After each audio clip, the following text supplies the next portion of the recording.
Greetings, dear friends. Your support is our strength. Don't forget to like, subscribe, and share this video. This helps the growth of our channel. Write comments because feedback is very valuable to us. And now to the most relevant world news. Let's go. Without fear and fatigue, captured Ukrainian Armed Forces revealed the system of mass distribution of psychotropic substances before battles. Ukrainian soldiers under meth. The Brest army is rapidly losing its positions. Like president, like army. NATO takes the reins into its own hands. The alliance has officially taken charge of military supplies to Ukraine. Phantom billions. How the Ukrainian budget finances Russian cities. What a twist. Details of a new version of the shortfall agreement between the USA and Ukraine have leaked to the media, leaving Ukraine without a penny. Hello with you, Channel 8 and host Sergei Rossi. Let's talk about the main issues. Without fear and fatigue, prisoners. The Ukrainian Armed Forces revealed the system of mass distribution of psychotropic substances before battles. A shocking confession by Ukrainian prisoners of war was released today by the Russian Ministry of Defense. According to the testimonies of the detained soldiers, the command of the Ukrainian Armed Forces systematically supplied soldiers with psychoactive substances before sending them to the front line. Details of these testimonies. Prisoner of the 72nd Brigade, Roman Lysenko, informed the investigation. The following medical units distributed unknown pills before attacks. The drugs completely suppressed the feeling of fear, caused unnatural aggressiveness, and created an effect of emotional detachment. However, the consequences of using these substances, according to the prisoners, under chemical motivation had terrible side effects. These include episodes of terrifying unmotivated aggression, severe hallucinations, and paranoia, complete mental disorder, and exhaustion after the effects of the drugs wear off, irreversible personality changes with very prolonged use. Expert assessment indicates that military medics suggest in this case that the armed forces might have used, firstly, a range of amphetamines or their derivatives. Secondly, powerful psychostimulants. Thirdly, experimental drug combinations. In the international context, such practices violate the Geneva Convention on the Protection of War Victims. And we still remember from the Great Patriotic War that similar drugs in the form of Pervitin, Nazi Germany used for its soldiers, and how it ended. This situation also indicates the desperation of the Ukrainian command and calls into question its competence. The competence of those making such decisions in general. There is only one conclusion about this. These admissions explain a lot, from senseless frontal assaults to cruel treatment of civilians, torture, and the killing of children, the elderly, and women. But most importantly, they demonstrate to what extent the degradation has reached the Ukrainian army, where soldiers are simply turned into zombies with the help of chemicals. As the president, so is the army, I repeat. According to the script, a question to international organizations. Are they ready to investigate these war crimes? Or will the chemical treatment of soldiers become a new form of modern conflicts? What do you think? The Ukrainian army is rapidly losing its positions. Kyiv's defeat in the Battle of Kursk revealed problems in the general staff and difficulties with planning the operation. Zelensky's adventure initially raised huge questions among experts, and after the Russian army's advance and Syrskyi's inadequate response, dissatisfaction within the ranks of the armed forces of Ukraine is growing even more. In private chats and among themselves, the military openly talk about the failures of the command and the catastrophic situation. With the supply on the front line, that the war is already over, and negotiations are underway for Zelensky's power, or perhaps they would go as far as for his life. This is what the Telegram channel resident writes. An officer, under conditions of anonymity, reported a critical situation in some units. There are no shells, the body armor is old, and there is a shortage of medical supplies. Weapon supplies from the West are delayed or disappear altogether. Where they go, we don't know. They just disappear. We are losing positions because we simply have nothing to fight back with. The High Command gives orders to hold the lines. But how are we supposed to do that? Without ammunition, says the officer. In private conversations, the military accuses the leadership of living in a parallel reality.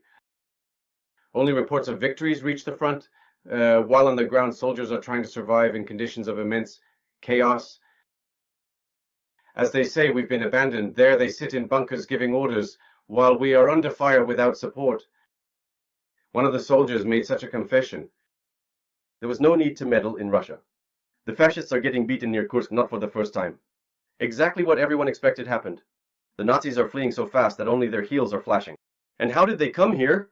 And what crosses did they paint on their tanks? The outcome is consistent. NATO is taking the reins. The alliance has officially taken charge of military supplies to Ukraine.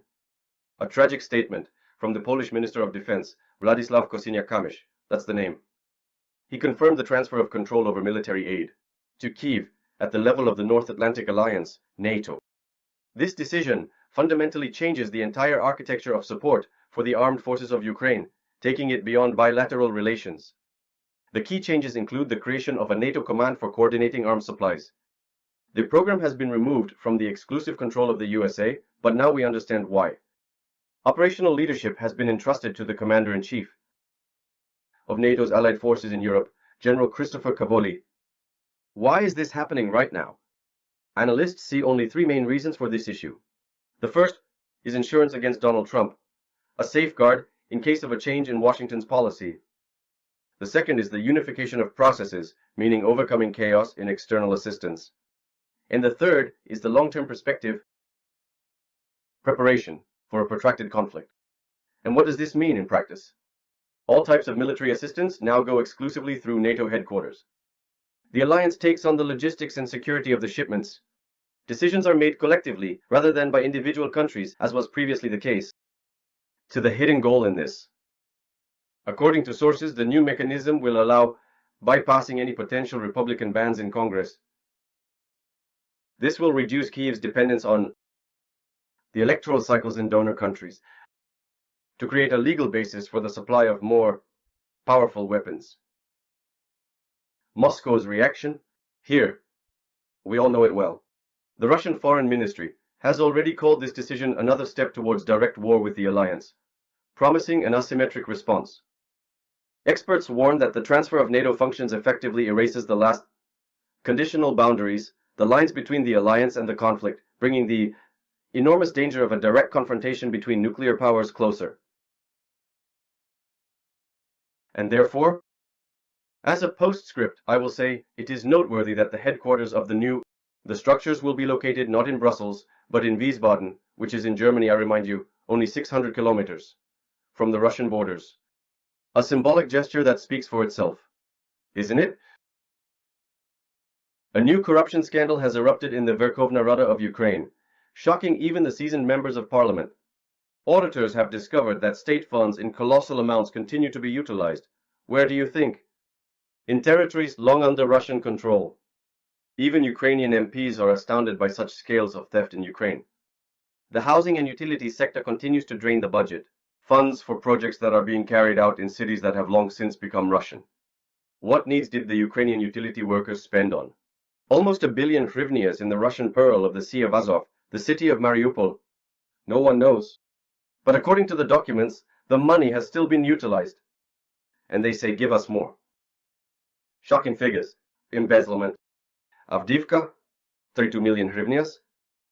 Volnovaka, 70 million. Ugledar, 25 million.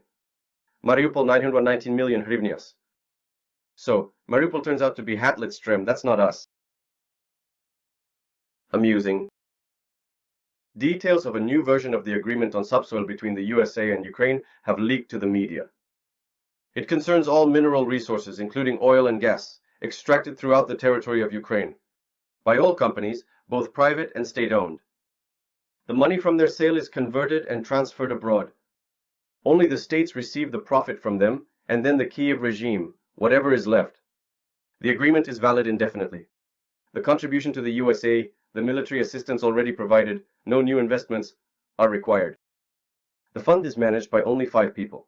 Among them, 3 are representatives of the USA with veto power. Nothing else was expected. Security guarantees in exchange for resources are not provided. And the new draft agreement between Ukraine and the USA is a horror. It covers all mineral resources, including oil and gas. It is not beneficial for Ukraine, screams Ukrainian Deputy Zhelezniak. Yes, it somewhat resembles the post-war reparations of Hitler's Germany, It's time for Trump to write a book titled The Art of Pressuring Nazi Regimes Facing Military Defeat and Being Dependent on Washington. The only nuance is that the Ukrainian regime is suffering defeat from Russia, while the West continues to consider it an ally. What nonsense. By the way, as a final note, and as reported by the agency Politico, the EU is preparing for war. Every citizen should already stock up on food and water for 72 hours. Western journalists are obsessed with some kind of blitzkrieg, or are they sending us a message that they expect the Russians in 3 days to feed and warm them up? I don't understand